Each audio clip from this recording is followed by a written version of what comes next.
এবারের ছুটিতে যদি উত্তরবঙ্গ ঘুরতে যাওয়ার প্ল্যান করেন এবং যদি চান যে এরকম একটা সুন্দর হোমস্টেতে রাত্রিবাস করবেন যার পাশ দিয়েই পায়ে হেঁটে ঘুরতে পারবেন, এরকম পাইন বন এবং একটু হেঁটে গেলেই দেখতে পাবেন সুন্দর একটি ক্যানোপি ওয়াক এবং সুন্দর একটি পার্ক পাবেন, সিজনে চেরি ব্লুজম এবং রুমের ভেতর থেকে দেখা যাবে কাঞ্চনজঙ্ঘার অপরূপ রূপ এবং সাইট সিনে ঘুরে দেখে নিতে পারবেন কালিম্পংয়ের প্রথম গ্লাস ব্রিজ এবং করতে পারবেন নিজের প্রিয়জনের সাথে হাতের পর হাত রেখে সুন্দর করে বোটিং।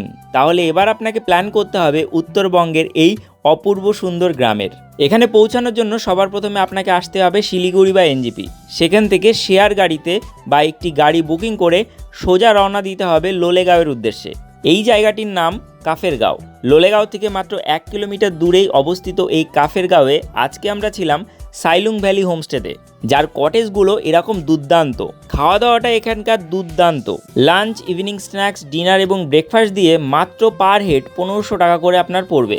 এখান থেকে পায়ে হেঁটে ঘুরে দেখতে পারবেন cherry blossom, pine forest, Lolegaon canopy walk এবং লোলেগাঁও পার্ক। তাছাড়াও সোজা গাড়ি নিয়ে ঘুরে দেখতে পারেন কালিম্পংয়ের প্রথম গ্লাস ব্রিজ, সঙ্গে নকদারা লেক। তো এবার নর্থ বেঙ্গল ট্যুর প্ল্যান করলে অবশ্যই কিন্তু কাফেরগাঁও ঘুরে আসতে ভুলবেন না। আর সাইলুং ভ্যালিতে থাকার জন্য ভিডিওর স্ক্রিনে ও ডেসক্রিপশন বক্স চেক করে ফোন নাম্বারে ফোন করে বুকিং করে নিতে পারেন।